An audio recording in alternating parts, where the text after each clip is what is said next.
Hello दोस्तों, मेरा नाम है अंजनी सिंह और आप देख रहे हैं आपका अपना यूट्यूब चैनल ट्रैक मी, जहां पर आप अपने मेडिकल और इंजीनियरिंग एग्जाम की प्रिपरेशन को ट्रैक कर पाएंगे। दोस्तों, आज से हम शुरू करने जा रहे हैं मोशन इन अ प्लेन, जिसके एग्जाम्पल्स आपने सुने होंगे प्रोजेक्टाइल मोशन, सर्कुलर मोशन या और भी जो आपके प्लेनर मोशन हैं। जिसमें जो आज की हमारी चर्चा है वो है प्रोजेक्टाइल मोशन और इस टॉपिक से आपके नीट एग्जाम में आए हुए क्वेश्चंस पे। तो चलिए शुरू करते हैं। यहां पे मेरे बारे में कुछ इंफॉर्मेशन है, आप देख सकते हैं। चलिए, जैसा कि हम लोग जानते हैं कि जब किसी पार्टिकल को अर्थ की सरफेस से या कहिए कि हॉरिजॉन्टल से किसी एंगल पर फेंकते हैं तो आपका पार्टिकल दो डायरेक्शन में मोशन करता है। एक हॉरिजॉन्टल डायरेक्शन में मोशन, जिसकी वजह से आपका पार्टिकल फेंके हुए पॉइंट से कुछ दूर जाके गिरता है, और दूसरा वर्टिकल डायरेक्शन में मोशन, जिसकी वजह से जो आपका पार्टिकल है वो कुछ हाइट अचीव कर लेता है। इसका मतलब जो आपका पार्टिकल है, जो आपके पार्टिकल की इनिशियल वेलोसिटी है, उसके दो कंपोनेंट होंगे। एक आपका हॉरिजॉन्टल कंपोनेंट जिसको हम लोग क्या बोलते हैं यू कॉस थीटा, और दूसरा वर्टिकल कंपोनेंट जिसको हम लोग बोलते हैं यू साइन थीटा, जहां थीटा क्या है आपका एंगल ऑफ प्रोजेक्शन है, मतलब आपने उसको हॉरिजॉन्टल से कितने एंगल पर फेंका है। ये जो आपके वेलोसिटी का हॉरिजॉन्टल कंपोनेंट है ये ड्यूरिंग मोशन कांस्टेंट रहता है, क्योंकि हॉरिजॉन्टल डायरेक्शन में कोई एक्सेलरेशन काम नहीं कर रहा होता है, तो ये वेलोसिटी पूरे मोशन के दौरान कांस्टेंट रहती है। ओके, क्योंकि आपका जो हॉरिजॉन्टल डायरेक्शन का एक्सेलरेशन है वो जीरो होता है, तो ये जो वेलोसिटी है horizontal velocity you cos theta ये पूरे मोशन के दौरान कांस्टेंट रहती है। और अगर हम बात करें वर्टिकल वेलोसिटी की, तो जो आपका यू साइन थीटा है, आप देख पा रहे हैं जब आपका पार्टिकल ओ से ए तक जाएगा तो इस दौरान जो आपका एक्सेलरेशन ड्यू टू ग्रेविटी है वो नीचे की ओर काम कर रही है, और आपका पार्टिकल ऊपर जा रहा है, मतलब वेलोसिटी इसकी ऊपर की ओर है। वेलोसिटी और एक्सेलरेशन दोनों अपोजिट डायरेक्शन में होने की वजह से जो आपकी वर्टिकल वेलोसिटी है वो स्लो होती जाएगी, वो कम होती जाएगी, और इस पॉइंट पे ए पॉइंट पे जाके जो आपका वेलोसिटी का वर्टिकल कंपोनेंट है वो जीरो हो जाएगा, क्योंकि ये आपका है मैक्सिमम हाइट। अगर इस पॉइंट पे भी अगर आपकी वर्टिकल वेलोसिटी होती तो आपका पार्टिकल और ऊपर जाता, लेकिन ये आपकी मैक्सिमम हाइट है, इसके बाद आपका पार्टिकल ऊपर नहीं जा रहा है। इसका मतलब जो वर्टिकल वेलोसिटी है वो ए पॉइंट पे जीरो हो चुकी है। तो ए पॉइंट पे वेलोसिटी कौन सी रह जाएगी आपकी? Only horizontal velocity. अगेन हम बात करें, जब आपका पार्टिकल ए से बी तक मोशन करने की बात करेगा तो इस केस में अगेन आपकी वर्टिकल वेलोसिटी पिक्चर में आ जाएगी, और अब जो है आपका वर्टिकल वेलोसिटी और एक्सेलरेशन दोनों सेम डायरेक्शन में होंगे, तो अगेन आपकी वर्टिकल वेलोसिटी बढ़ना शुरू हो जाएगी। तो अगर हम लोग कुछ और टर्म्स को डिफाइन करें, तो जब आपका पार्टिकल पॉइंट ओ से लेके पॉइंट बी तक मोशन कर रहा होगा, मतलब जब आपका पार्टिकल हवा में होगा, तो उस पूरे टाइम को हम लोग बोलते हैं क्या? Time of flight. और जो आपका पार्टिकल है इस हॉरिजॉन्टल वेलोसिटी की वजह से जितनी दूर जाके गिर रहा है उसको हम लोग बोलते हैं क्या? रेंज। फेंके हुए पॉइंट से जितनी दूर जाके गिरता है उसको हम लोग क्या बोलते हैं? Horizontal range. और इस वर्टिकल कंपोनेंट से, वेलोसिटी के वर्टिकल कंपोनेंट से पार्टिकल जितनी हाइट अचीव कर सकता है उसको हम लोग क्या बोलते हैं? Maximum height. और अगर हम इसमें जो आपका टाइम ऑफ फ्लाइट है उसको थोड़ा सा और सिंप्लीफाई करें, तो जब आपका पार्टिकल पॉइंट ओ से पॉइंट ए तक जा रहा होगा, मतलब जब आपका पार्टिकल ऊपर जा रहा होगा, तो उसको हम लोग बोलते हैं time of accent. Time of ascent. और जब आपका पार्टिकल ए से बी तक जा रहा होगा, मतलब जब आपका पार्टिकल नीचे की ओर मोशन कर रहा होगा, तो उसको हम लोग क्या बोलते हैं? Time of descent. Time of descent. Okay, जब आप पार्टिकल ओ से ए तक जा रहा है तो उसको हम लोग बोल रहे हैं टाइम ऑफ एसेंट, पार्टिकल आपका ऊपर जा रहा है। और जब आपका पार्टिकल ए से बी तक जा रहा है, मतलब पार्टिकल का मोशन नीचे की ओर हो रहा है, तो उसको हम लोग बोलते हैं क्या? Time of descent. और जो आपका जो टाइम ऑफ एसेंट होता है और टाइम ऑफ डिसेंट दोनों इक्वल होते हैं। अगर हम बात करें टाइम ऑफ फ्लाइट की, तो जो आपका टाइम ऑफ फ्लाइट होता है, अगर उसको हम कैपिटल टी से दिखाएं तो होता है time of ascent plus time of descent. Okay, और टाइम ऑफ एसेंट और टाइम ऑफ डिसेंट दोनों इक्वल होते हैं। तो अगर हम बात करें कि अगर आप ड्यूरिंग मोशन अगर आप सेम लेवल पे हैं, मतलब अगर हम बात करें पार्टिकल चाहे ऊपर जा रहा हो या नीचे आ रहा हो, अगर आप सेम लेवल पे हैं तो जो आपकी वेलोसिटी का मैग्नीट्यूड होगा वो इक्वल होगा। मतलब जो वेलोसिटी आपकी पॉइंट ओ पे रही होगी वही वेलोसिटी आपकी पॉइंट बी पे पार्टिकल जब गिरेगा तब उसके पास होगी। वेलोसिटी का जो मैग्नीट्यूड है, लेकिन डायरेक्शन अपोजिट होगी। वेलोसिटी का मैग्नीट्यूड सेम होगा, लेकिन डायरेक्शन के केस में जो आपकी हॉरिजॉन्टल वेलोसिटी है उसका तो मैग्नीट्यूड और डायरेक्शन दोनों ही सेम रहेगा, हमेशा कांस्टेंट रहेगा, लेकिन जो वर्टिकल वेलोसिटी का जो कंपोनेंट है उसकी डायरेक्शन चेंज हो जाएगी।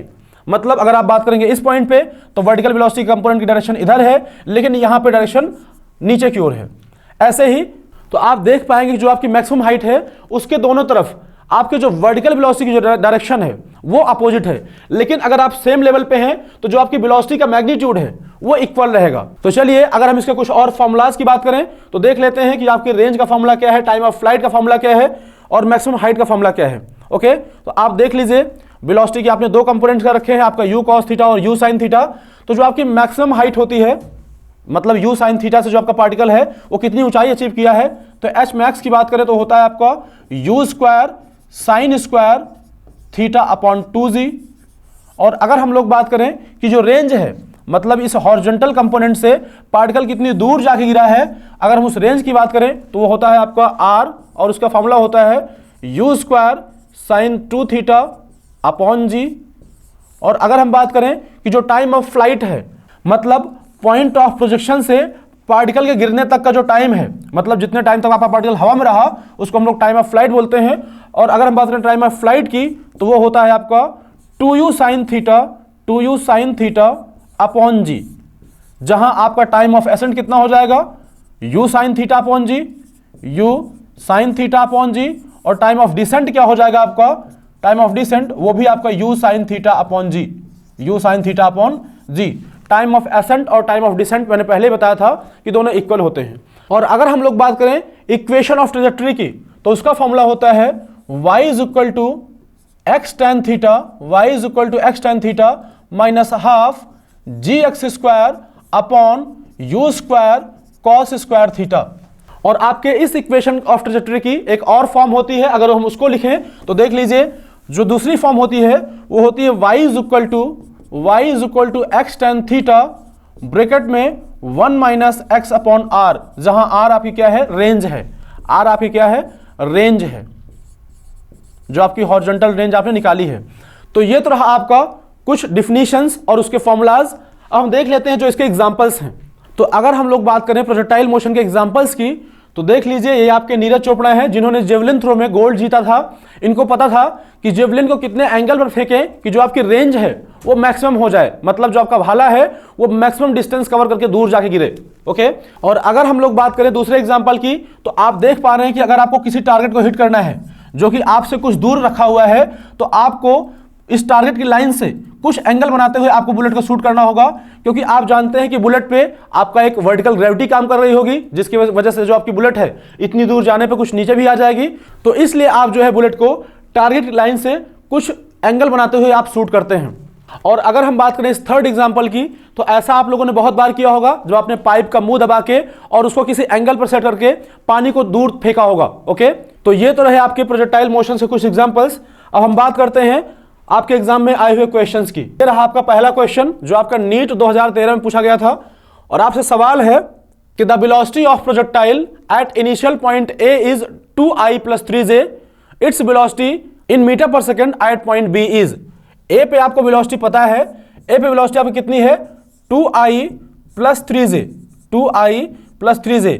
मतलब अगर ये वेलोसिटी u है तो ux क्या है आपका, ux आपका 2 है प्लस ui क्या है आपका 3 है, ये j है और ये आपका i कैप है। ओके, ये आपकी u वेलोसिटी है। मतलब हॉरिजॉन्टल वेलोसिटी कितनी है 2 है और वर्टिकल वेलोसिटी क्या है आपकी 3 है।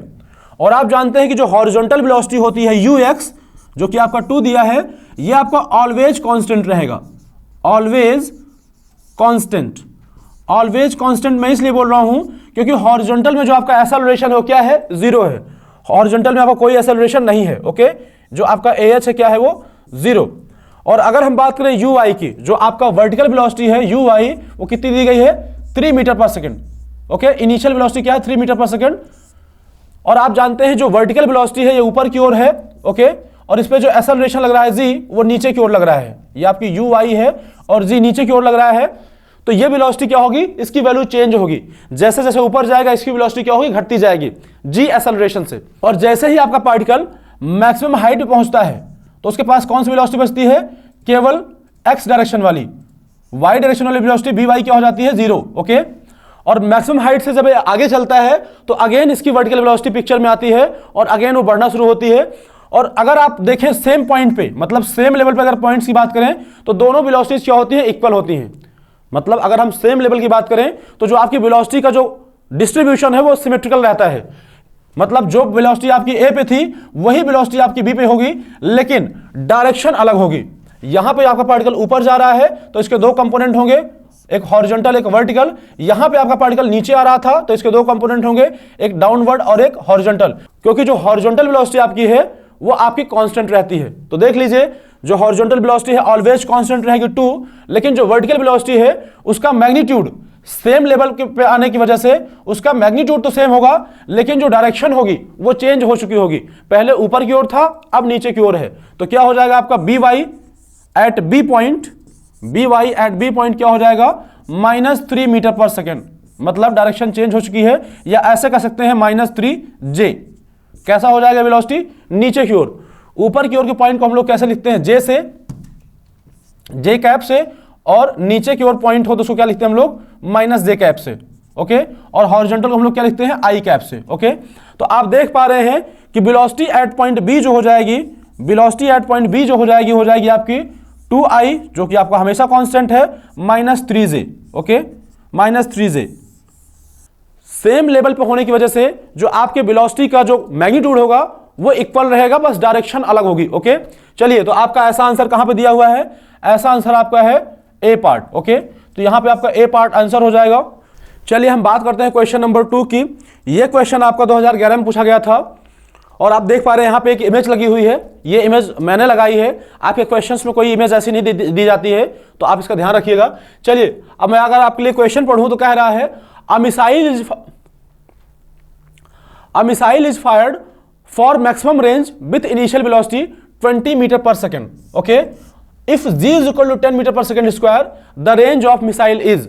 ओके, आपसे मिसाइल की रेंज पूछ रहा है, लेकिन तब जब आप उसको फेंके हो कैसे कि वो मैक्सिमम डिस्टेंस पे जाके गिरे, मैक्सिमम रेंज पूछ रहा है आपसे। ओके, आपसे कह रहा है कि आपकी ये जो मिसाइल है इसको इनिशियल वेलोसिटी कितनी दी गई है, 20 metre per second, 20 metre per second, और g की वैल्यू आपको पता है, तो बोल रहा है इसकी मैक्सिमम रेंज बताइए। चलिए, हम लोग जानते हैं कि रेंज जो होती है हॉरिजॉन्टल रेंज, उसका फॉर्मूला आपका होता है u² sin 2 theta upon g। Okay, जो आपकी हॉरिजॉन्टल रेंज होती है वो इनिशियल वेलोसिटी और थीटा दोनों पे डिपेंडेंट होती है। ओके, एंगल ऑफ प्रोजेक्शन और इनिशियल वेलोसिटी दोनों पे डिपेंडेंट है, क्योंकि g तो आपका कांस्टेंट रहेगा हमेशा। ओके, तो आप चाहते हैं कि जो आपकी रेंज हो, आपकी जो रेंज हो क्या हो जाए, मैक्सिमम। तो रेंज के मैक्सिमम होने के लिए u तो आपने देख लिया 20 है, वो कांस्टेंट हो जाएगा, g भी कांस्टेंट है। तो रेंज के मैक्सिमम होने के लिए ये जो वैल्यू लिखी हुई है आपकी sin 2 थीटा, इसका मैक्सिमम होना जरूरी है। और sin 2 थीटा की जो वैल्यू मैक्सिमम हो सकती है वो क्या होती है आपकी 1 होती है। sin थीटा की मैक्सिमम वैल्यू क्या होती है आपकी 1। sin आपका -1 से 1 के बीच में लाई करता है, तो जो मैक्सिमम वैल्यू होती है कितनी हो सकती है, 1 हो सकती है। और sin 1 कब होता है आपका, sin 90 डिग्री पे। ओके, sin थीटा की वैल्यू 1 कब हो सकती है, जब एंगल कितना हो 90 डिग्री। तो आप देख पा रहे हैं, अगर आप कंपेयर करें तो जो आपका थीटा है, 2 थीटा जो आपका है वो किसके इक्वल है, 90 के। तो 2 थीटा इज इक्वल क्या हो जाएगा 90, तो थीटा क्या हो जाएगा आपका 45 डिग्री। तो अगर आपको रेंज मैक्सिमम चाहिए, अगर आप चाहते हैं कि रेंज क्या हो जाए मैक्सिमम, तो आपको जो एंगल ऑफ प्रोजेक्शन रखना होगा वो रखना होगा 45 डिग्री। मतलब आपको जो मिसाइल की जो डायरेक्शन होगी वो हॉरिजॉन्टल से इसको 45 पे रिलीज करना होगा। ओके, 45 पे फायर करना होगा, तब जाके जो आपकी मिसाइल है वो मैक्सिमम रेंज अचीव कर पाएगी। और आपसे मैक्सिमम रेंज की वैल्यू पूछा है, ना कि ये कंडीशन पूछा है। तो चलिए देख लेते हैं मैक्सिमम रेंज क्या हो जाएगी आपकी, थीटा 45 रखेंगे तो मैक्सिमम रेंज आपकी हो जाएगी क्या, मैक्सिमम रेंज आपकी हो जाएगी u² अपॉन g। ओके, क्योंकि sin 2 थीटा क्या हो जाएगा आपका 1 हो जाएगा। तो मैक्सिमम रेंज आपकी क्या हो जाएगी u² बाई जी। सारी वैल्यूज आपके पास पता है, आप प्लेस कर दीजिए। मैं इन चीजों को हटा रहा हूं, यहां से देख लेते हैं सारी वैल्यूज को। अगर हम यहां प्लेस कर दें तो r मैक्स जो आपका हो जाएगा वो हो जाएगा आपका u² अपॉन जी, क्योंकि थीटा 45 रखते ही sin 2 थीटा आपका 1 हो जाएगा, sin 90 हो जाएगा वो। ओके, u कितना है आपका 20, तो 20 इंटू 20 स्क्वायर करना है हमको अपॉन जी कितना है आपका 10 है, 0 से 0 आपका कैंसिल हो जाएगा। तो 20 इंटू 2 40 मीटर। तो जो आपकी रेंज होगी वो कितनी होगी 40 मीटर होगी। तो इसका आंसर क्या हो जाएगा आपका ए पार्ट, आई थिंक, हाँ ए पार्ट आपका आंसर हो जाएगा। तो इसकी जो रेंज आई आपकी मैक्सिमम रेंज कितनी हुई 40 मीटर। चलिए अब हम बात करते हैं अपने अगले क्वेश्चन की। और आपने यहां पे अभी एक कंडीशन देखी कि for maximum range theta should be 45 degree. जो एंगल ऑफ प्रोजेक्शन होना चाहिए कितना होना चाहिए 45 डिग्री। चलिए अब हम बात करते हैं क्वेश्चन नंबर 3 की।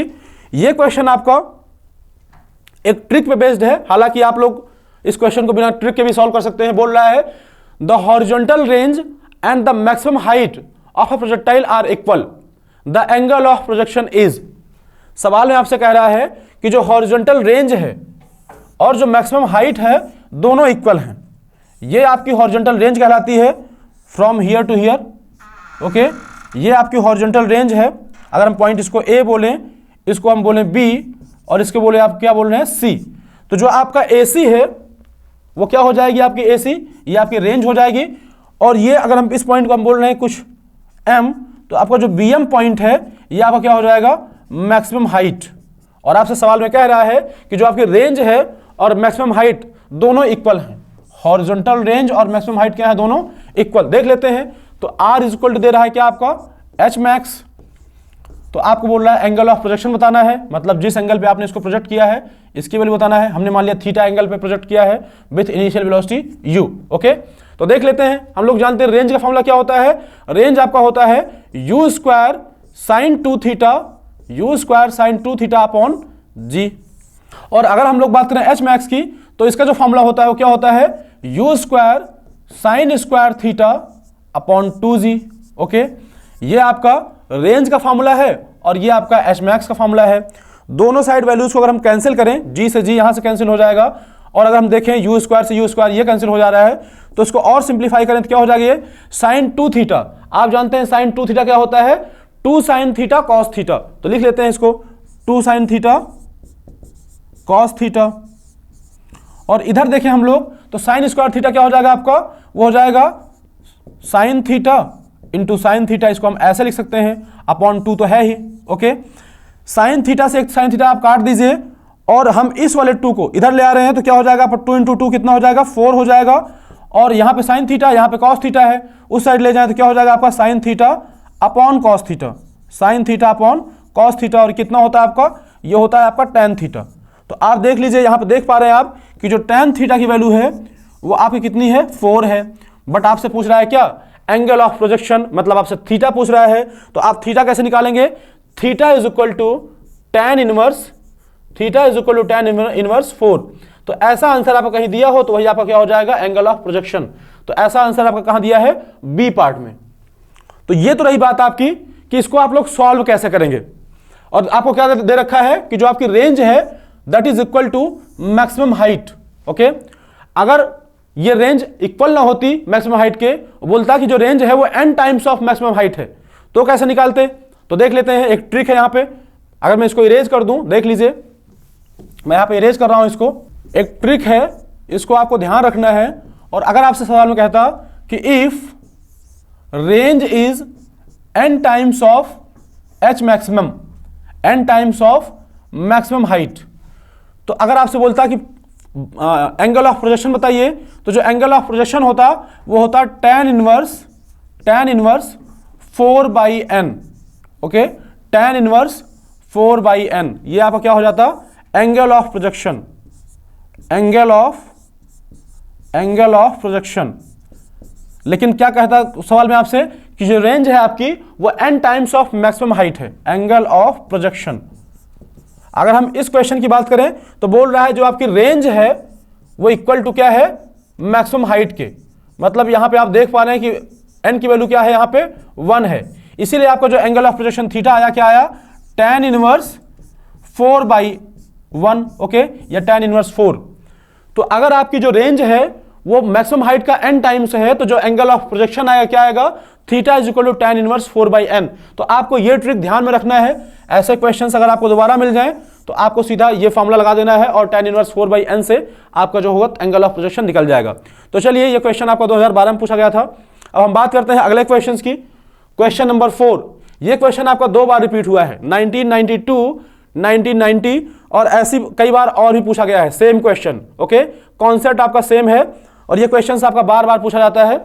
अगर मैं आपके लिए क्वेश्चन पढ़ूं तो कह रहा है कि if a body A of mass m is thrown with velocity b at an angle 30 degree to the horizontal and another body B of same mass is thrown with the same speed at an angle of 60 to the horizontal. The ratio of horizontal range of A to B will be. Okay, तो question में आपसे कह रहा है कि दो bodies हैं A और B, दोनों के मास सेम है और दोनों को सेम स्पीड से फेंका जा रहा है, लेकिन एंगल ऑफ प्रोजेक्शन अलग अलग है। एक का एंगल ऑफ प्रोजेक्शन जो A बॉडी है आपकी, उसका एंगल ऑफ प्रोजेक्शन क्या है, 30 डिग्री है। जो A है उसका एंगल ऑफ प्रोजेक्शन क्या है आपका, 30 डिग्री है, लेकिन इनिशियल वेलोसिटी क्या है, B है। और जो आपकी बॉडी B है उसका एंगल ऑफ प्रोजेक्शन क्या है, 60 डिग्री है। ओके, हॉरिजॉन्टल से कितना है इसका एंगल ऑफ प्रोजेक्शन, 60 डिग्री, और इसकी भी इनिशियल वेलोसिटी क्या है आपकी, B है। सेम स्पीड है और सेम मास है। ये आपकी बॉडी B है और ये आपकी बॉडी क्या है, A है। ओके, तो आपसे बोल रहा है कि इनकी जो रेंज होगी उसका आपको रेशियो बताना है। ओके, मतलब ये जो आपकी बॉडी है वो कितनी दूर जाके गिरेंगी उनका रेशियो बताना है। हॉरिजॉन्टल रेंज आपसे पूछ रहा है, RA/RB क्या होगा, ये आपसे सवाल है। ओके, चलिए यहां पे पहले इस क्वेश्चन को हम लोग सॉल्व करते हैं, फिर एक ट्रिक देखेंगे। चलिए, हम जानते हैं जो रेंज होती है आपकी क्या होती है, रेंज होती है आपकी U² sin 2θ अपॉन G, ये आपकी रेंज होती है। तो अगर हम बॉडी A की रेंज निकालें तो आप देख रहे हैं कि रेंज आपकी मास पे तो डिपेंडेंट है नहीं, तो मास को हम लोग छोड़ देते हैं वैसे ही, और दोनों की जो इनिशियल वेलोसिटी है वो आपकी V है। ओके, तो क्या हो जाएगा RA, अगर हम रेंज A निकालें तो क्या हो जाएगा, range of A B² sin 2 into, इसके लिए थीटा कितना दिया है, थीटा A दिया है आपका 30 डिग्री। आपने बॉडी A को कितने फेंका है, 30 डिग्री पे, अपॉन G करना है, और यहां पे थीटा इक्वल क्या है, 30 डिग्री। इसको और सिंप्लीफाई करेंगे तो क्या हो जाएगा, ये हो जाएगा sin 60, sin 2 इंटू 30 क्या हो जाएगा, sin 60, और sin 60 की वैल्यू आपकी कितनी होती है, √3/2, और B² अपॉन G, ये तो कांस्टेंट है, दोनों के लिए सेम रहेगा। तो ये आपकी रही क्या, रेंज ऑफ पार्टिकल A। ऐसे ही हम बात करते हैं पार्टिकल B की। तो जब आप पार्टिकल B की बात करेंगे, अगर हम B की बात करेंगे तो इसके लिए थीटा क्या दिया है आपका, थीटा भी आपको कितना है, 60।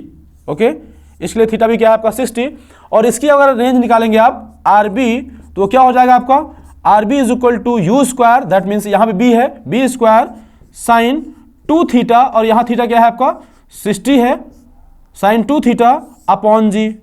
इसको और सिंप्लीफाई कर लीजिए तो क्या हो जाएगा ये आपका, ये हो जाएगा आपका B² अपॉन G, और sin 2 इंटू 60 वो होता है क्या, 120, और sin 120 कितना होता है, √3/2। अगेन क्या हो जाएगा इसके साथ, √3/2। ये आपका क्या है, रेंज ऑफ पार्टिकल B।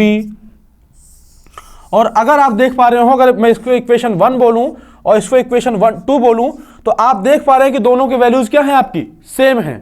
तो अगर मैं इसको यहां पे लिखूं तो आप देख पा रहे हैं कि जो RA/RB है, RA/RB है, range of A upon range of B जो है वो क्या है, 1:1 हो जाएगा, क्योंकि दोनों कैंसिल होकर क्या हो जाएंगी, कट जाएंगी। दोनों वैल्यूज आपकी सेम है, √3/2 B²/G, तो ये आपका क्या हो जाएगा, रेंज आपकी सेम हो जाएगी। मतलब अगर किसी पार्टिकल को आप 30 पे फेंक रहे हैं और दूसरे को 60 पे फेंक रहे हैं, तो दोनों जाके सेम डिस्टेंस पे गिरेंगे। मतलब ये वाला पार्टिकल आके यहां गिर रहा है तो ये B वाला पार्टिकल भी आपका यहीं आके गिरेगा, मतलब दोनों की रेंज क्या होगी, आपकी सेम होगी। चलिए, ये तो रही बात आपके सवाल की, जिसका आंसर आपको क्या मिल गया, B पार्ट। ओके, पर इसके लिए हमारे पास एक ट्रिक है जिसको हमको ध्यान रखना है, और ये ट्रिक आपकी एक बार नहीं कई बार काम में आएगी। चलिए हम बात करते हैं उस ट्रिक की। तो अगर आपसे बोले for complementary angle of projections, क्या बोले, फॉर कॉम्प्लीमेंट्री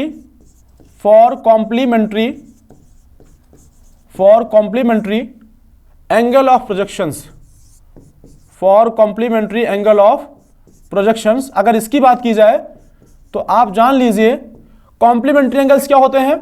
जैसे एक एंगल आपका क्या है, थीटा है, तो दूसरा क्या होना चाहिए, 90 - थीटा। अगर एक एंगल आपका थीटा है तो दूसरा क्या होना चाहिए, 90 - थीटा। मतलब दोनों एंगल्स का जो सम होना चाहिए वो कितना होना चाहिए, 90। तो अगर दो एंगल्स का सम 90 है, मतलब एक एंगल थीटा है दूसरा 90 - थीटा है, तो ऐसे केस में जो आपकी रेंज होगी वो क्या होगी, सेम होगी, और ऐसे एंगल्स को हम लोग क्या बोलेंगे, कॉम्प्लीमेंट्री एंगल्स।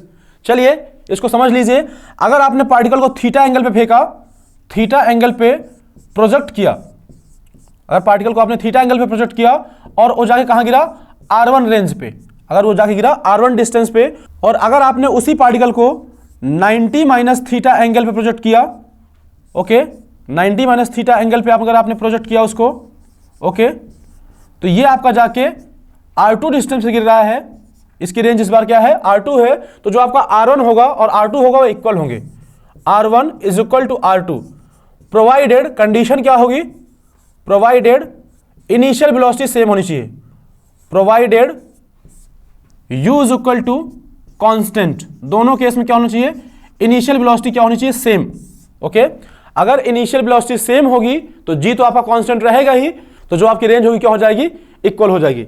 चलिए अब हम बात करते हैं अपने अगले क्वेश्चन की, ओके। अगर हम बात करें क्वेश्चन नंबर 5 की, तो यहां देख लीजिए, अभी आपने ऐसा ही क्वेश्चन करके आए हैं आप, तो कह रहा है for angle of projections of a projectile at angle 45 minus theta and 45 plus theta the horizontal ranges described by projectile are in the ratio, okay.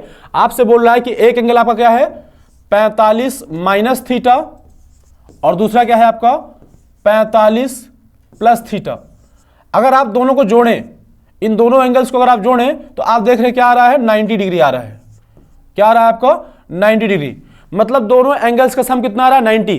That means ये जो एंगल दिए हैं क्या दिए हैं, कॉम्प्लीमेंट्री एंगल्स, और for complementary angle of projections range आपकी क्या होती है, इक्वल होती है। अभी आप उस ट्रिक को सीख के आए हैं, तो इसका आंसर आप डायरेक्टली कर सकते हैं, क्या हो जाएगा आंसर बी। नहीं तो आप चाहें तो आपको रेंज का फॉर्मूला पता है, क्या होता है range, u square sine 2 theta upon g, और यहां पे आपके पास थीटा की वैल्यू पता है 45 माइनस थीटा 45 प्लस थीटा, आप इसको प्लेस करके रेंज निकालेंगे और आप पाएंगे कि जो रेंज आएंगे वो क्या होंगी, इक्वल होंगी। तो इसका आंसर क्या हो गया आपका बी पार्ट। चलिए अब हम बात करते हैं अपने अगले क्वेश्चन की। क्वेश्चन नंबर 6 आपसे बोल रहा है कि two projectile of same mass and same velocity are thrown at an angle of 60 and 30 with horizontal, then which will remain same. Again same सवाल आपसे पूछा गया है 2000 में, ओके। लेकिन इस बार हमारे पास ऑप्शंस क्या है, time of flight, range of projectile and maximum height acquired, या फिर ऑल ऑफ देम। बोल रहा है अगर आपके दो पार्टिकल हैं, दोनों का मास सेम है और इनिशियल वेलोसिटी क्या है, सेम है, और एक को आपने फेंका है 60 पे, दूसरे को आपने फेंका है 30 पे, तो उनकी रेंज इक्वल होगी, या टाइम ऑफ फ्लाइट इक्वल होगा, या मैक्सिमम हाइट इक्वल होगी, इनका आपको रिलेशन बताना है। तो चलिए आप देख पा रहे हैं कि जो एंगल दिए हैं क्या दिए हैं, कॉम्प्लीमेंट्री एंगल्स दिए हैं, क्योंकि आप देख पा रहे हैं कि 30 प्लस 60 क्या हो रहा है, 90 हो रहा है। 30 प्लस 60 क्या होता है आपका 90। तो आप जानते हैं फॉर कॉम्प्लीमेंट्री एंगल्स रेंज तो इक्वल होती ही है, ओके। रेंज क्या होगी आपकी, इक्वल होगी। यहां पूछ रहा है क्या, विच विल रिमेन सेम, तो रेंज तो आपकी इक्वल होगी, मतलब ऑप्शन बी तो आपका करेक्ट है, ओके। हम लोग को चेक करना है आपको time of flight and maximum height, okay. अगर टाइम ऑफ फ्लाइट और मैक्सिमम हाइट को भी आप देख लीजिए तो आप बता पाएंगे कि इसमें क्या आंसर आपका बी होगा कि डी होगा। चलिए हम बात करते हैं पहले टाइम ऑफ फ्लाइट की, ओके। अगर हम बात करें क्या, टाइम ऑफ फ्लाइट की, time of flight, time of flight, okay, time of flight. अगर हम बात करें 30 डिग्री पे, तो जो फॉर्मूला आपका होता है क्या, 2u साइन थीटा अपॉन जी होता है। अगर हम बात करें 30 डिग्री पे, तो आपका जो टाइम ऑफ फ्लाइट, अगर हम इसको t1 बोल रहे हैं तो क्या हो जाएगा, 2 इंटू यू आपका कांस्टेंट रहना है, साइन थीटा क्या हो जाएगा साइन 30 अपॉन जी, ये आपका आंसर क्या हो जाएगा, साइन 30 1/2 होता है, तो ये आपका हो जाएगा क्या 2u/2g, ये आपका आंसर हो जाएगा। और अगर हम बात करें 60 की, 60 डिग्री पर अगर आप फेंक रहे हैं तो टाइम ऑफ फ्लाइट को हम t2 बोल रहे हैं, तो क्या हो जाएगा 2u साइन 60 अपॉन जी, और यहां पे आप देखेंगे साइन 60 क्या होता है आपका √3/2, तो √3/2 इंटू 2u अपॉन जी। दोनों वैल्यूज आपकी अलग अलग हैं, आप देख पा रहे हैं कि t1 is not equal to t2, okay. तो for complementary angles t1 is not equal to t2। तो देख लेते हैं अगर इक्वल नहीं होते तो उनकी वैल्यूज क्या होती हैं। तो चलिए इसको हम इन जनरल देख लेते हैं। फॉर कॉम्प्लीमेंट्री एंगल्स, अगर इसकी हम बात करें तो for complementary angles, for complementary angles, for complementary angles for complementary angles, अगर आपका एक एंगल थीटा हो, दूसरा आपका 90 माइनस थीटा हो, तो देख लेते हैं, बात करते हैं हम पहले बात टाइम ऑफ फ्लाइट की। जो टाइम ऑफ फ्लाइट होता है आपका, टाइम ऑफ फ्लाइट, जिसका फॉर्मूला आप जानते हैं क्या, capital T is equal to होता है 2u sign theta upon g. और अगर आप इसमें थीटा रखेंगे तो ये रेंज, तो ये टाइम ऑफ फ्लाइट आपको पता ही है, और 90 माइनस थीटा रखेंगे तो ये साइन थीटा क्या हो जाएगा आपका, कॉस थीटा हो जाएगा। तो पहले केस में हम देख रहे हैं जब हमारा एंगल थीटा है तो हमने टाइम ऑफ फ्लाइट को क्या नाम दिया है, T1। ये क्या हो जाएगा, 2u साइन थीटा अपॉन जी, जो कि आप देख रहे हैं यही हो जाएगा। ओके, जब हमारा एंगल क्या होगा 90 माइनस थीटा, 90 माइनस थीटा, तो इस केस में जो हमारा टाइम ऑफ फ्लाइट होगा T2, वो क्या हो जाएगा 2u sine 90 minus theta. Sine 90 minus theta क्या होता है आपका, कॉस थीटा होता है, अपॉन जी। तो यहाँ पर क्या हो जाएगा T2 is equal to 2u cos theta upon g. ये आपकी इक्वेशन 1 थी, ये आपकी इक्वेशन 2 है। अगर हम इक्वेशन 1 और 2 को डिवाइड करें तो आप देख पा रहे हैं कि T1 अपॉन T2 क्या हो जाएगा, आपका जो कांस्टेंट है वो कट जाएंगे, मतलब 2u बाई जी कट जाएगा, और sign theta upon cos theta क्या हो जाता है, टैन थीटा। ओके, तो जो T1 हो जाएगा वो क्या हो जाएगा आपका T2 टैन थीटा। तो आप देख रहे हैं कि अगर आप कॉम्प्लीमेंट्री एंगल ऑफ प्रोजेक्शन कर रहे हैं तो T1 T2 में ये रिलेशन होता है। Okay, that means time of flight तो आपके इक्वल नहीं आए, ये आपका आंसर गलत हो गया। ये वाला आंसर आप जानते हैं सही होता है, रेंज विल बी सेम, तो आपका आंसर बी हो जाएगा, क्योंकि ये दोनों आंसर नहीं होंगे। लेकिन देख लेते हैं कि मैक्सिमम हाइट में क्या रिलेशन होगा। ओके, मैक्सिमम हाइट में क्या रिलेशन होगा, तो हमने देखा कि T1 T2 में जो रिलेशन है क्या है, T1 by T2 is equal to tan theta. ये तो हमने डिवाइड करके निकाला। अगर हम इसको T1 T2 को मल्टीप्लाई करें तो क्या होता है, तो आप चाहें तो खुद सॉल्व कर सकते हैं, नहीं तो मैं यहां पे लिख दे रहा हूं, इसका मल्टीप्लीकेशन का जो रिजल्ट आता है आप उसको सिंप्लीफाई कर सकते हैं। T1 इंटू T2 जो होता है वो आपका होता है 2r बाई जी। क्या होता है, 2r बाई जी। डिवीजन क्या होता है आपका, T1 by T2 tan theta, और T1 इंटू T2 क्या होता है आपका 2r बाई जी। नहीं तो आप चाहें तो मैं इसको लिख देता हूं। आप देख पा रहे हैं कि T1 की वैल्यू कितनी है आपकी, 2u साइन थीटा बाई जी, और T2 की वैल्यू अभी आपने देखी क्या है, T2 की वैल्यू आपकी है, ये T1 की वैल्यू हो गई है, आपकी T2 की वैल्यू क्या है, 2u cos थीटा बाई जी। ये आपकी T2 है।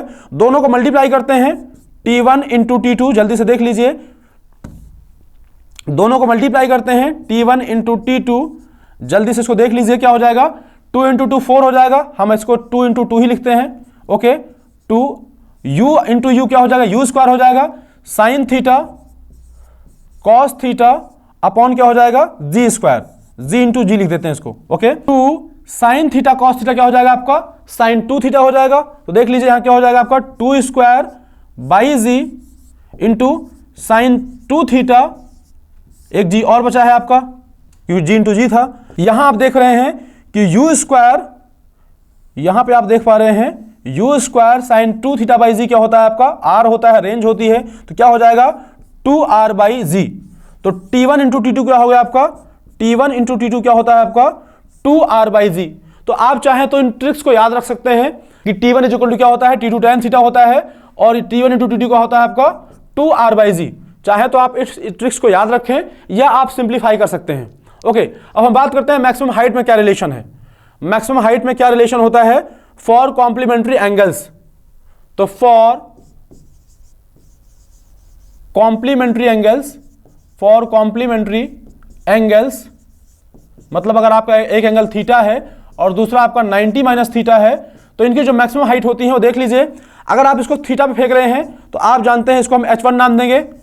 ओके, और इसकी वैल्यू क्या होती है, you square sign square theta upon 2g। और अगर आप इसी को 90 माइनस थीटा पे फेंक रहे हैं तो इस हाइट को हम लोग क्या नाम देंगे, h2 नाम देंगे। और h2 क्या हो जाएगा आपकी you square sign 90 minus theta आपका होता है कॉस थीटा, तो मैं डायरेक्टली कॉस स्क्वायर थीटा लिख रहा हूं, cos square theta upon 2g। और अगर हम h1 बाई h2 निकालें, क्या h1 बाई h2 निकालें, तो आप देख पा रहे हैं क्या हो जाएगा, U square by G, U square upon 2g cut जाएगा, और sine square theta upon cos square theta क्या हो जाएगा आपका tan square theta, tan square theta. तो अगर h1 h2 इक्वल होते तो ये वैल्यू आपकी 1 होनी चाहिए थी, h1/h2, लेकिन क्या होता है tan स्क्वायर थीटा, तो मैक्सिमम हाइट भी आपकी क्या होगी, इक्वल नहीं होगी। तो यहां पे जो आपका आंसर हो जाएगा वो क्या हो जाएगा, बी पार्ट। मतलब अगर आप किसी मास को, किसी बॉल को आप कॉम्प्लीमेंट्री एंगल से फेंकेंगे तो जो रेंज होगी वो क्या होगी, इक्वल होगी। मतलब अगर आप दो मासेस को कॉम्प्लीमेंट्री एंगल से फेंकेंगे तो आपका जो रेंज होगी वो क्या होगी, इक्वल होगी। ये बात आपको हमेशा ध्यान रखना है। ओके, चलिए अब हम बात करते हैं क्वेश्चन नंबर 7 की। आपका मेंस 2011 में पूछा गया था और आपसे कह रहा है a projectile is fired at an angle of 45 with the horizontal elevation angle of projectile at its highest point as seen from the point of projection is. बहुत बढ़िया क्वेश्चन है आपके लिए। अगर आप क्वेश्चन को समझ पाएंगे तो इसको आप सॉल्व कर पाएंगे, नहीं तो आप इसमें फंस जाएंगे। ओके, आपसे कह रहा है कि एक प्रोजेक्टाइल है, एक बॉडी है जिसको आपने 45 डिग्री पे फेंका है। ओके, 45 डिग्री पे फेंका है, जिसका मोशन कुछ ऐसा है, और आपसे कह रहा है कि आपका जो हाईएस्ट पॉइंट है, मतलब जो मैक्सिमम हाइट है, वहां से आपको बताना है एलिवेशन एंगल किसका, इस पॉइंट का, जहां पे आपने पॉइंट ऑफ प्रोजेक्शन किया है। तो देख लीजिए, एलिवेशन एंगल के लिए मतलब हम क्या करना पड़ेगा, यहां से एक लाइन ड्रॉ करनी पड़ेगी। आपसे बोल रहा है ये वाला एंगल बताइए। ओके, फाई, ये जो आपका फाई एंगल है उसको बताना है। ओके, हाईएस्ट पॉइंट का पॉइंट ऑफ प्रोजेक्शन से जो एलिवेशन एंगल है वो बताना है आपको। ये आपका क्या है, हाईएस्ट पॉइंट है, मतलब ये आपकी हाइट क्या है, एच मैक्स है। ओके, आप जानते हैं कि जो आपका मोशन होता है वो मैक्सिमम हाइट वाली लाइन से दोनों साइड सिमेट्रिकल होता है। मतलब अगर आपकी ये टोटल रेंज है, ये आपकी टोटल रेंज है जहां से पॉइंट ऑफ प्रोजेक्शन है और जहां आपका पार्टिकल गिरा है जमीन पे, अगर ये आपका जो है क्या है, मैक्सिमम रेंज है, तो ये जो वैल्यू होगी आपकी, ये आपकी r/2 होगी। कहां से, पॉइंट ऑफ प्रोजेक्शन से मैक्सिमम हाइट वाला जो पॉइंट है, ये क्या होगी आपकी, r/2 होगी ये डिस्टेंस। तो चलिए, तो यहां पे हमारा एंगल क्या है, फाई है। तो आप जानते हैं tan फाई जो हो जाएगा, tan फाई वो आपका हो जाएगा y/x, और y क्या है आपका, h मैक्स है, y आपका h मैक्स है, और x क्या है आपका, r/2 है, r/2 है। तो ये हमारा हो जाएगा क्या, tan फाई। पर हमारे पास एंगल ऑफ प्रोजेक्शन जो दिया है, थीटा की वैल्यू क्या दी गई है आपको, 45। ओके, तो हम लोग पहले h मैक्स और r निकाल लेते हैं, फिर यहाँ वैल्यूज प्लेस कर देंगे, हमें आंसर मिल जाएगा। तो अगर हम h मैक्स की बात करें तो जो आपका h मैक्स हो जाएगा वो होता है u square sign square theta upon 2g। तो u की वैल्यू कोई मतलब नहीं, हम वैसे रखते हैं, u स्क्वायर हो गया अपॉन 2g, ऐसे रखा हमने। साइन स्क्वायर थीटा, तो साइन थीटा कितना दिया है, थीटा आपका 45 है, तो साइन थीटा 1/√2 हो जाएगा, साइन 45 1/√2 हो जाएगा, और उसका स्क्वायर कर देंगे तो क्या हो जाएगा आपका, 1/2 हो जाएगा। तो ये हो गया आपका साइन स्क्वायर थीटा।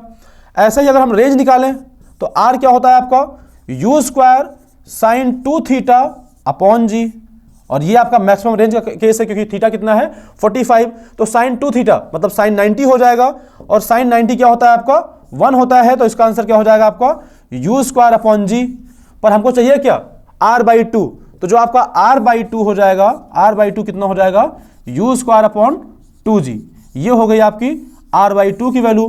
दोनों वैल्यूज को उठा के आप प्लेस कर दीजिए इस इक्वेशन नंबर 1 में, तो हमें क्या मिल जाएगा, tan फाई मिल जाएगा, मतलब angle of elevation of highest point. यही आपका क्या है, हाईएस्ट पॉइंट है, इसका हमको क्या मिल जाएगा, एंगल ऑफ एलिवेशन। चलिए मैं इन दोनों वैल्यूज को उठा के वहां प्लेस करता हूं। एक h मैक्स की वैल्यू ये है और r/2 की वैल्यू ये है। अगर इसको मैं प्लेस करूं यहाँ पे, मैं यहाँ पे चीजें को हटा रहा हूं, तो tan फाई आपका हो जाएगा, tan phi is equal to h max कितना आपका आ गया, u square upon 2g into 1/2, और r/2 की वैल्यू बात करें तो r/2 कितना है आपका, u स्क्वायर अपॉन 2g। तो आप देख रहे हैं कि ये जो आपके टर्म्स हैं, u square upon 2g, u square upon 2g cancel हो जाएंगे, तो आपका जो tan फाई आया, tan फाई आपका हो जाएगा कितना, 1/2। मैं इन चीजों को यहां से हटा रहा हूं, आप देख लीजिए यहां से। मैं इसको अगर यहां से इरेज करूं तो आप देख पा रहे हैं कि जो tan फाई आपका आया है कितना है, 1/2। tan phi is equal to कितना आया है आपका, 1/2।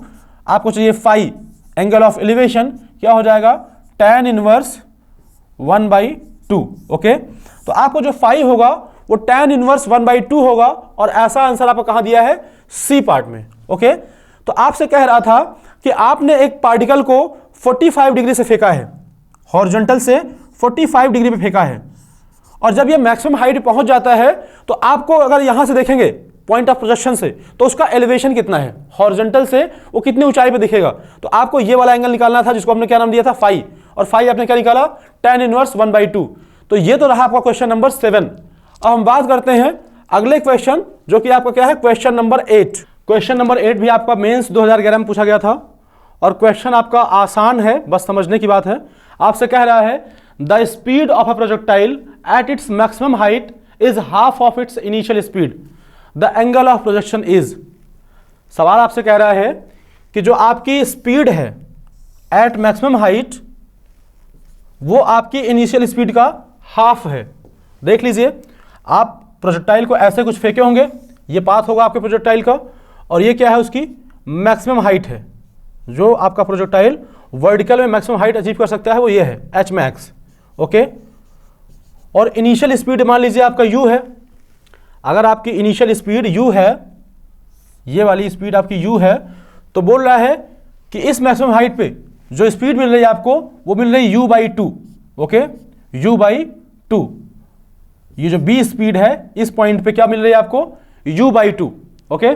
और आप जानते हैं कि इसके अगर हम दो कंपोनेंट करें तो एक तो होता है आपका u cos थीटा और एक क्या होता है आपका u sin थीटा, जहां थीटा क्या है आपका एंगल ऑफ प्रोजेक्शन। और यही आपसे पूछ रहा है कि आपको क्या बताना है, angle of projection.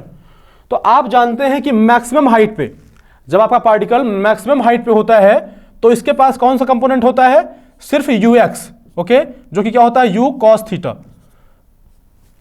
u cos theta. यहां पे जो आपका by कंपोनेंट होता है, y कंपोनेंट क्या होता है आपका यहां पे 0, क्योंकि ये आपकी क्या है, मैक्सिमम हाइट है। मैक्सिमम हाइट पे अगर आपका by बचा, मतलब y डायरेक्शन में अगर आपकी स्पीड बची तो पार्टिकल आपका और ऊपर जाएगा, लेकिन बोल रहा है कि यही मैक्सिमम हाइट है, दैट मींस y कंपोनेंट 0 हो चुका है, ओके। तो देख लीजिए, ये जो u cos थीटा है वो कितनी है, इनिशियल स्पीड का क्या है, हाफ, ओके। तो देख लेते हैं जो हमारा मैक्सिमम पॉइंट पे जो हाइट है, तो देख लेते हैं जो हमारा मैक्सिमम हाइट पे जो आपकी स्पीड है क्या है आपकी, u cos theta, u cos theta. और ये जो स्पीड आपकी है मैक्सिमम हाइट पे, वो इनिशियल स्पीड क्या है, हाफ है। तो इनिशियल स्पीड हमने u माना है तो उसका हाफ कर दीजिए, ये रहा आपका u/2। यहां से आपका u से u कट जाएगा, u से u कट जाएगा, बचा क्या आपका cos theta is equal to 1/2। और आप जानते हैं cos 60 की वैल्यू कितनी होती है, 1/2 होती है। थीटा आपका क्या हो जाएगा, थीटा आपका हो जाएगा 60 डिग्री। तो आपको ये क्वेश्चन समझना था, एक लाइन का क्वेश्चन था आपका। तो ये क्वेश्चन आपके लिए एक लाइन का था, लेकिन आपको बस लॉजिक पता होगा कह क्या रहा है, ओके। कह रहा था कि मैक्सिमम हाइट पे जो आपकी स्पीड है वो इनिशियल स्पीड का क्या है, हाफ है, ओके। तो आप जानते हैं कि मैक्सिमम हाइट पे जो स्पीड होती है वो सिर्फ हॉरिजॉन्टल वाली होती है, और वो होता है क्या, u cos थीटा। और u cos थीटा क्या हो जाएगा, u का आधा, और आप यहां से एंगल निकाल पाएंगे। तो क्या आंसर हो जाएगा आपका ए पार्ट, ओके। ये तो रहा क्वेश्चन नंबर 8। चलिए अब हम बात करते हैं क्वेश्चन नंबर 9 की। ये क्वेश्चन आपका 1919 पूछा गया था। आपसे कह रहा है कि the maximum range of a gun of horizontal terrain is 16 kilometre. If g is equal to 10 metre per second square, then muzzle velocity of a shell must be, okay. आपसे कह रहा है कि जो मैक्सिमम रेंज है इस bullet की वो कितनी है, 16 किलोमीटर। सो आर मैक्स कितना है आपका, आर मैक्स आपका है 16 किलोमीटर। और आपको बोल रहा है कि g की वैल्यू कितना है, 10 मीटर पर सेकेंड स्क्वायर। तो पहले इसको भी हम किलोमीटर को मीटर में ले आते हैं, तो क्या हो जाएगा, 16,000 मीटर। 1 किलोमीटर में कितना होता है, 1,000 मीटर। सो मैक्सिमम रेंज आपको दी गई है, ओके। आपसे बोल रहा है कि आप बताइए initial velocity, the muzzle velocity, okay. Muzzle velocity बतानी है आपको। देख लीजिए यहाँ पे हम जानते हैं जो हमारे रेंज का फॉर्मूला होता है, r इज इक्वल टू होता है u square sine 2 theta upon g। ये हमारा क्या होता है, रेंज का फॉर्मूला होता है। और रेंज आपकी जब मैक्सिमम होती है, for range is equal to maximum, theta क्या हो जाता है आपका, थीटा आपका हो जाता है 45 डिग्री। तो अगर इसमें हम 45 डिग्री रख देंगे तो क्या हो जाएगी रेंज आपकी, u स्क्वायर बाई जी। तो ये हो गया आपका क्या, मैक्सिमम रेंज का फॉर्मूला, ओके। ये आपकी हो गई मैक्सिमम रेंज। आपको आर मैक्स दिया हुआ है, आर मैक्स कितना दिया हुआ है आपको, मैं यहाँ पे हटा रहा हूँ इस बात को, ओके, इस चीज़ को यहाँ से हटा रहा हूँ। तो आर मैक्स आपका दिया है 16,000 metre, 16,000 metre, that is equal to u square upon g. G की वैल्यू हम 10 रख रहे हैं, तो यहाँ से यू स्क्वायर आपका निकल आएगा, आपको यू चाहिए, ओके। 10 को इधर मल्टीप्लाई कर लेते हैं, मैं इस चीज़ को यहाँ से भी रेज कर रहा हूँ। अगर 10 को यहाँ मल्टीप्लाई कर लेंगे तो आपका हो जाएगा क्या, U square is equal to 16 into 10⁴। Okay, 3 zero ये है, 1 जीरो और आ जाएगा, 10 घाते 4 हो जाएंगी। तो यू कितना हो जाएगा, 16 किसका रूट है, 4 का, और 10 का पावर 4 है तो क्या हो जाएगा, 10 की पावर 2 हो जाएगा। अंडर रूट आप हटाएंगे तो क्या हो जाएगा आपका 400 मीटर पर सेकेंड। तो जो आपकी मसल की वेलोसिटी होगी क्या होगी आपकी 400 metre per second, 400 metre per second. तो आपका ऑप्शन सी करेक्ट हो जाएगा। ओके, तो ये क्वेश्चन आपका सिंपली रेंज का क्वेश्चन था, आपको बस लॉजिक अप्लाई कर देना था। चलिए अब हम बात करते हैं क्वेश्चन नंबर 10 की। ये क्वेश्चन आपसे बोल रहा है a particle of mass m is projected with velocity b making an angle 45 degree with the horizontal. When the particle lands on the level ground the magnitude of change in its momentum will be. Okay, आपसे बोल रहा है कि change in momentum बताना है आपको जब आपका पार्टिकल ग्राउंड पे गिर रहा है। ओके, आपके पास एक पार्टिकल है जिसको आपने प्रोजेक्ट किया है यहां से, और ये जब ग्राउंड पे गिर रहा है या इस पॉइंट पे पहुंच रहा है तो इसका मोमेंटम बताना है आपको, चेंज इन मोमेंटम बताना है, मतलब final momentum minus initial momentum, आपको चेंज इन मोमेंटम बताना है। तो आप जानते हैं जो आपका मोमेंटम होता है, मोमेंटम जो आपका P होता है, P is equal to M into B. आप जानते हैं मोमेंटम को हम लोग P से दिखाते हैं। तो जो आपका मोमेंटम होता है वो वेक्टर क्वांटिटी है, और उसकी डायरेक्शन क्या होती है, वेलोसिटी की डायरेक्शन में, क्योंकि मास तो आपका क्या है, स्केलर क्वांटिटी है। तो देख लीजिए, अगर हम बात करें कि आपने पार्टिकल को सपोज कीजिए यहां से फेंका है u वेलोसिटी से, और आपसे बोल रहा है कि एंगल कितना बना रहा है आपका पार्टिकल 45 डिग्री। तो मैंने स्टार्टिंग में ही आपको बताया था कि जो आपका मोशन है वो वर्टिकल से, ये जो मैक्सिमम हाइट है इस पॉइंट से दोनों साइड, इसका जो मोशन है वो बिल्कुल सिमेट्रिक है। ओके, बस जब आपका पार्टिकल यहां से मैक्सिमम हाइट तक जा रहा होता है तो इधर आपकी जो वेलोसिटी और एक्सेलरेशन होता है अपोजिट होता है, क्योंकि वेलोसिटी आपके ऊपर होती है, एक्सेलरेशन आपका जी जो होता है नीचे की ओर होता है। और जब पार्टिकल आपका मैक्सिमम हाइट से नीचे की ओर आ रहा होता है तो आपकी वेलोसिटी और एक्सेलरेशन सेम डायरेक्शन में होते हैं। ओके, लेकिन जो आपकी हॉरिजॉन्टल वेलोसिटी है वो चेंज नहीं होती है। हॉरिजॉन्टल वेलोसिटी जो यहां थी u cos theta, u cos 45, वही आपकी हर पॉइंट पे होगी u cos 45, मतलब जो ux है वो हर पॉइंट पे क्या रहेगी, सेम रहेगी, क्योंकि ux x डायरेक्शन में आपका कोई एक्सेलरेशन नहीं है। तो हमारा जो मोमेंटम चेंज होगा वो किसकी वजह से होगा, केवल वर्टिकल वेलोसिटी से। ओके, देख लेते हैं यहां पे हमारी जो वर्टिकल वेलोसिटी होगी इनिशियली वो क्या होगी, u sin 45। ओके, तो हम लोग देख लेते हैं, अगर हम इसको लिखें तो यहां की वेलोसिटी को हम लिखते हैं क्या, ux i cap plus uy j cap, या हम u को लिखें तो क्या हो जाएगा आपका, ux आपका हो जाएगा u cos theta i cap plus u sin theta j cap, क्योंकि जो आपका वेलोसिटी है वो पॉजिटिव x में है और पॉजिटिव y में है एट दिस पॉइंट। ओके, अब हम बात करते हैं इस फाइनल पॉइंट की, ये आपका इनिशियल पॉइंट है। ओके, और हम बात करते हैं फाइनल पॉइंट की। तो जो आपका फाइनल पॉइंट है, जब पार्टिकल आपका यहां पहुंचेगा तो उसके मोशन की जो डायरेक्शन होगी, हॉरिजॉन्टल कंपोनेंट तो ऐसे ही रहेगा, वर्टिकल कंपोनेंट कुछ इस तरीके से हो जाएगा। लेकिन आप जानते हैं कि अगर एक ही लेवल पे पॉइंट है आपका तो दोनों का जो वेलोसिटी का मैग्नीट्यूड होगा वो इक्वल होगा, डायरेक्शन अलग होगी। ओके, ये बात मैंने आपको पहले बताई थी कि अगर आपका पार्टिकल सेम लेवल पे है तो जो वेलोसिटी का मैग्नीट्यूड होगा वो इक्वल होगा। तो जैसे यहाँ पे आपका था जो वेलोसिटी, वही वेलोसिटी आपको यहाँ मिलेगी। ये आपका फाइनल पॉइंट है, इसको हम बी बोल रहे हैं, इसको हम ए बोल रहे हैं। तो देख लीजिए बी पॉइंट पे क्या हो जाएगा आपकी वेलोसिटी, वहां पे आपकी वेलोसिटी हो जाएगी, अगर हम लिखें वेलोसिटी एट बी पॉइंट तो अगेन क्या हो जाएगा ux i कैप, लेकिन आपको जो y कंपोनेंट है वो नीचे की ओर है, और नीचे की ओर जब y होता है तो उसको हम लोग क्या बोलते हैं माइनस j। तो क्या हो जाएगा minus j ui minus j हो जाए, तो यहां पर माइनस हमने लिख दिया है। ओके, ux आपका सेम रहेगा, क्या हो जाएगा आपका u cos theta i cap minus ui क्या हो जाएगा आपका y कंपोनेंट भी सेम वेलोसिटी रहेगी लेकिन डायरेक्शन अपोजिट हो जाएगी, तो u sin theta j cap, और थीटा आप देख रहे हैं क्या है 45 डिग्री है। तो आप प्लेस कर दीजिए, ये आपकी फाइनल वेलोसिटी है। तो फाइनल वेलोसिटी मैं यहां लिख देता हूं, तो जो आपकी फाइनल वेलोसिटी होगी बी पॉइंट पे वो हो जाएगी क्या, अगेन u cos u, जो आपकी फाइनल वेलोसिटी हो जाएगी यहां पे बी पॉइंट पे क्या हो जाएगी u cos 45 I cap minus U sine 45 J cap. Minus क्यों? क्योंकि जो आपकी डायरेक्शन है वो नीचे की ओर है, ओके, वर्टिकल डायरेक्शन। तो चलिए अब हम बात करते हैं चेंज इन मोमेंटम की। तो चेंज इन मोमेंटम जो होगा उसका आपसे क्या बोल रहा है, चेंज इन मोमेंटम का मैग्नीट्यूड बताना है आपको, केवल मैग्नीट्यूड बताना है, ओके। तो देख लेते हैं, जो चेंज इन मोमेंटम होगा डेल्टा पी आपका होगा final momentum minus initial momentum, okay. और फाइनल मोमेंटम क्या हो जाएगा, mass into final velocity minus mass into initial velocity. देख लेते हैं, तो मास आपका m है, मैंने उसको कांस्टेंट है बाहर रख लिया। फाइनल वेलोसिटी कितनी है आपकी, तो फाइनल वेलोसिटी आपकी है u cos theta I cap minus u sin theta j cap.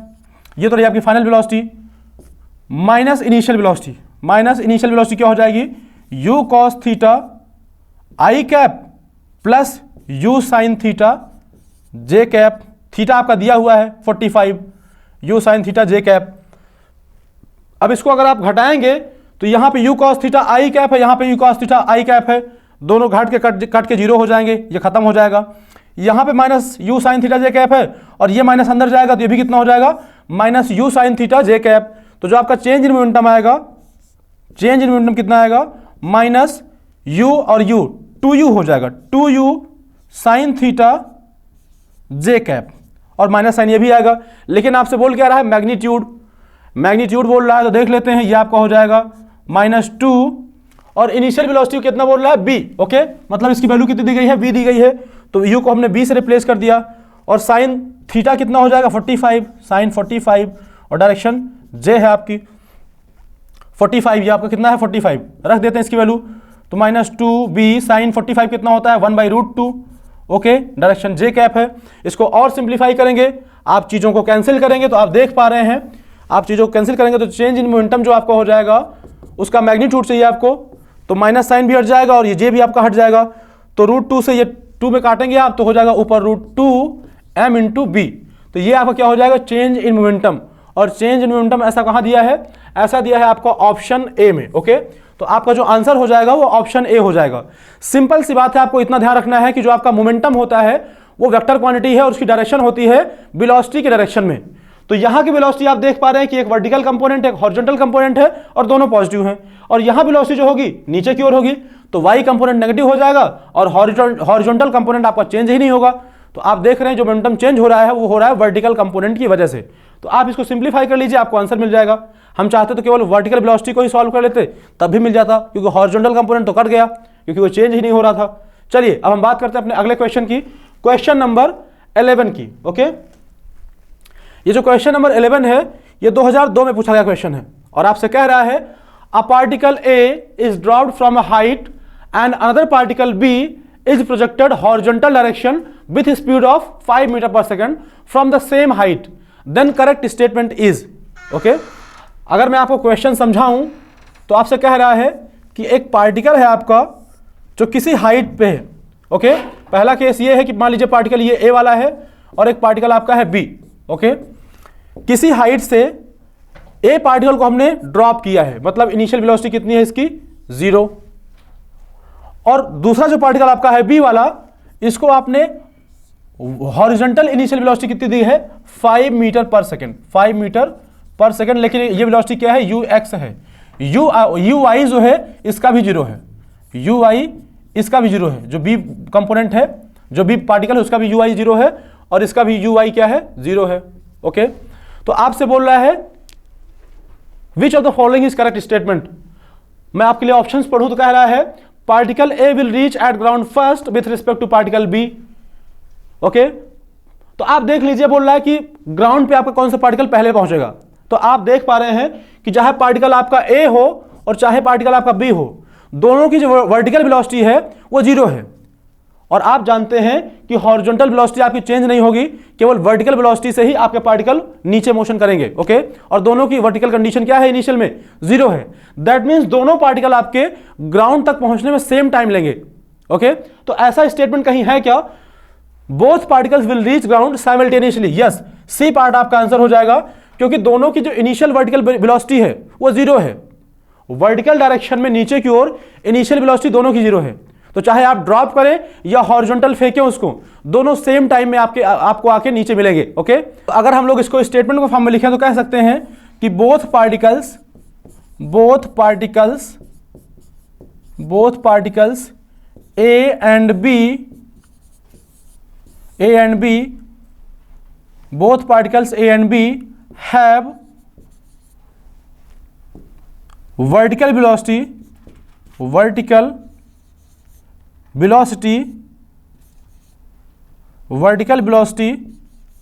0, okay 0 initially दोनों की क्या है, वर्टिकल वेलोसिटी क्या है आपकी 0 है इनिशियली। और आगे बात करें तो they had to cover same distance, okay दोनों को सेम वर्टिकल हाइट नीचे आना है ग्राउंड पे पहुंचने के लिए, तो they had to cover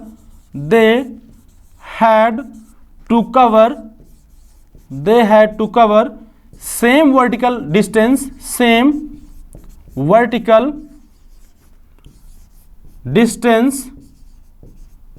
they had to cover same vertical distance और सेम वर्टिकल हाइट कह सकते हैं इसको, same vertical height under gravity, okay same vertical height under gravity. Okay, so इन दो बातों से हम लोग कह सकते हैं कि दे विल रीच, मैं इसको यहां से इरेज कर रहा हूं, तो अगर मैं दोनों स्टेटमेंट्स को समराइज करूं तो हम लोग कह सकते हैं कि हेंस दे विल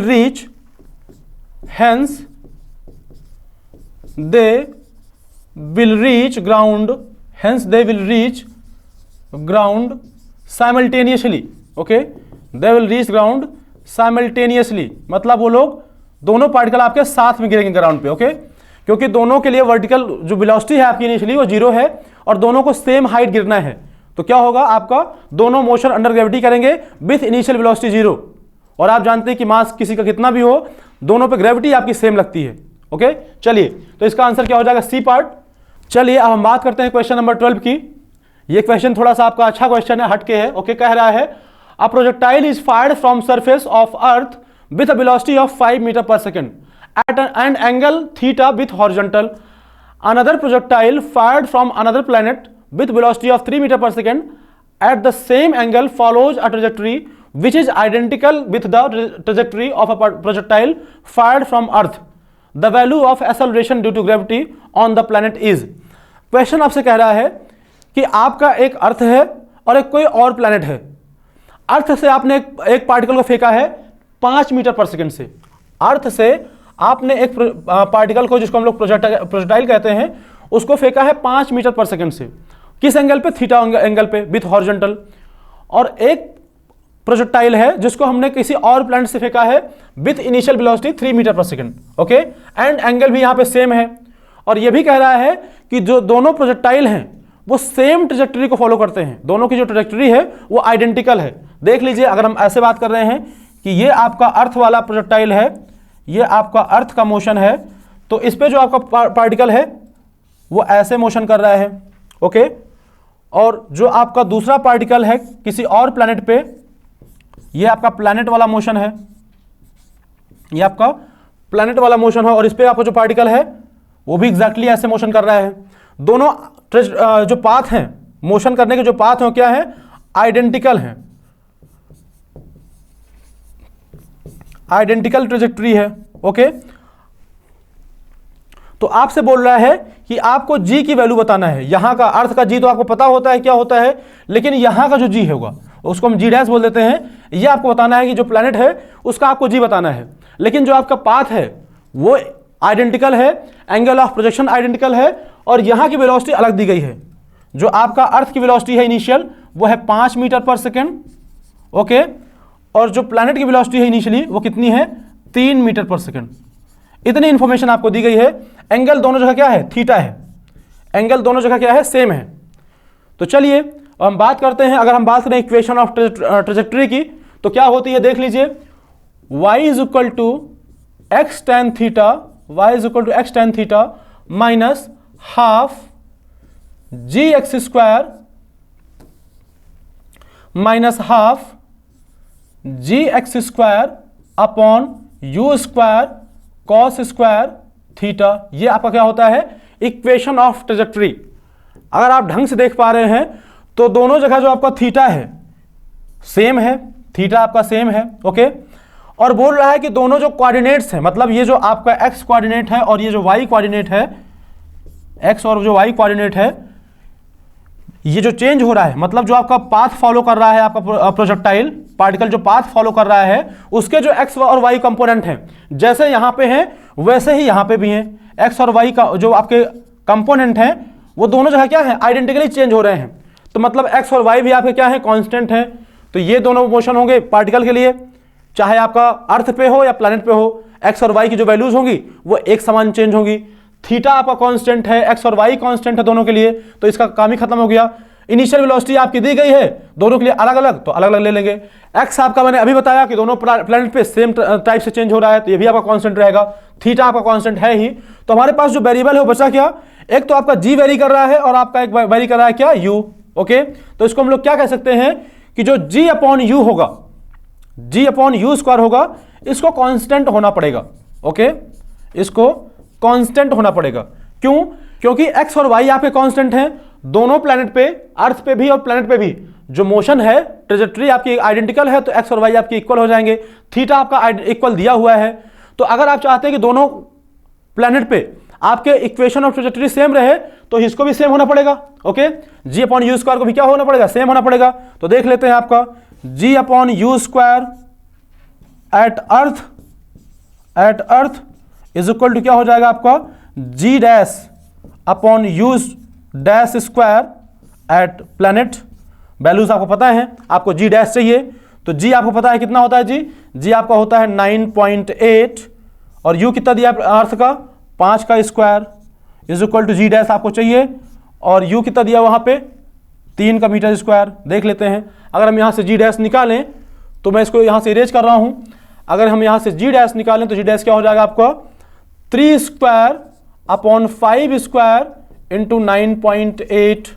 मैं इसको और सिंप्लीफाई कर लेता हूं, तो देख लीजिए 3 का स्क्वायर आपका 9 हो जाएगा, या आपका 25 हो जाएगा, या आपका 9.8 हो जाएगा। इसको और हम सिंप्लीफाई करें तो चाहे तो हम 9.8 को अप्रॉक्सीमेटली 10 लेके इसको हम सॉल्व कर सकते हैं। ऑप्शंस देख सकते हैं कौन सा आएगा। तो 9/25 इंटू इसको हमने क्या ले लिया 10, तो 5 दूना 10, 5 25, ओके। ये आपका हो गया 9 दूना 18/5, 18/5। इसको चेंज करेंगे तो 5 3 15, 3 18 5 6 30, तो 3.6 आ रहा है, ओके। लेकिन आपने 9.8 को 10 किया है, मतलब वैल्यू आपकी ज्यादा आ रही है, ओके, ज्यादा आएगी। तो 3.6 आ रहा है, तो 3.6 के आसपास कौन सा है, थोड़ा सा कम आना चाहिए इससे, तो ए पार्ट आपका आंसर हो जाएगा, ओके। तो आप ऐसे इसको अप्रोक्सीमेट करके सॉल्व कर सकते हैं। आपने इसकी वैल्यू बढ़ाई है, न्यूमरेटर की वैल्यू बढ़ाई है, इसलिए आपका जो आंसर आ रहा है वो थोड़ा ज्यादा आ रहा है, ओके। तो 3.5 आपका क्या हो जाएगा, आंसर हो जाएगा। तो आप देख पा रहे हैं कि आपको बोला था कि दोनों ग्रहों पे, अर्थ पे भी और प्लैनेट पे भी जो इक्वेशन ऑफ ट्रेजेक्टरी है वो आइडेंटिकल है। तो आपका एक्स और वाई आइडेंटिकल दिया हुआ था, थीटा आपका आइडेंटिकल दिया हुआ था, तो आपको जी अपॉन यू स्क्वायर इसको भी इक्वल करना पड़ेगा, क्योंकि आपका जो इक्वेशन ऑफ ट्रेजेक्टरी है वो आइडेंटिकल होनी पड़ेगी, ओके, आइडेंटिकल होने के लिए। तो चलिए इस क्वेश्चन को आई होप आप लोग समझ पाए होंगे, ऑप्शन ए हो जाएगा आपका इसका। तो ये तो रहा आपका प्रोजेक्टाइल मोशन पे आए हुए क्वेश्चंस पे आज की चर्चा। आई होप आपको समझ में आया होगा, थोड़ी सी आप लोग इस पर प्रैक्टिस कीजिएगा। तो आज के लिए बस इतना ही। ट्रैक मी से जुड़े रहिए, पढ़ाई करते रहिए। मिलते हैं अगले वीडियो में, तब तक के लिए नमस्कार।